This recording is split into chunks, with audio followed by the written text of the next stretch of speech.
Kanang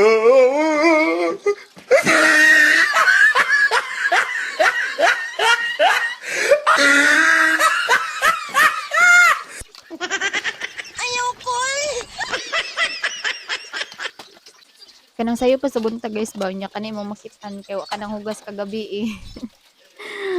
Ginoo ko manghugas pa ko nya pagkahuman guys kay maglungag pa ko guys magluto pa. So mao to nga so mao to guys pasasan gyud nato tong hugason guys no kay daghan pa tag trabahoon sa balay dili lang gyud isa. So ato na tanan.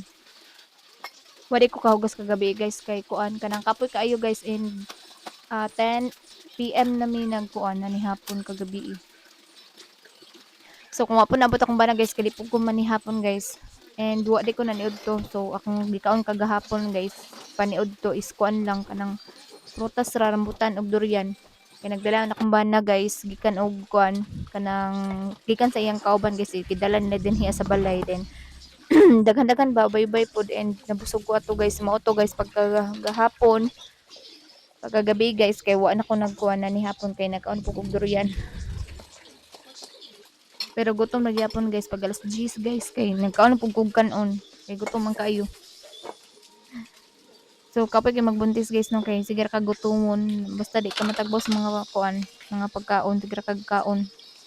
Pero kontrol-kontrol at tagamay guys kay bisig madako na pud akong bata kay sa una na akong bata ra ba kay 3.6 biya kay to kung gisi sa kuan abot sa lubot.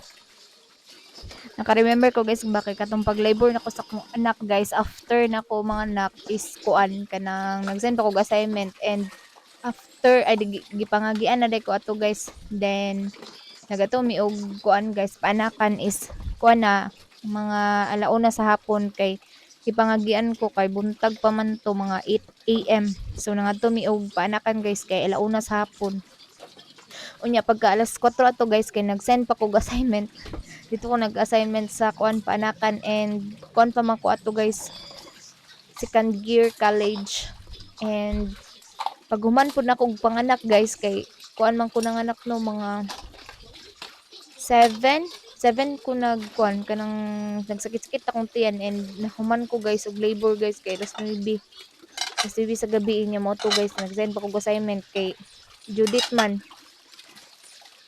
Nya lain ta jud kay ni dagay guys no kay kapag mahuman kag panganak ba kay mangurog imong unod mangurog pud imong mga kaugatan unya mo to guys nga gigonta ra jud nako guys inato kog ibabaw kay mag-send lagi kog assignment kay way signa sa paanakan so nag ano takas ra ko guys kay kasabad man ka magtinutindog kapag kuan bago pa ka nanganak kay mabughat lagi ko no. Maro to guys chicken for this morning.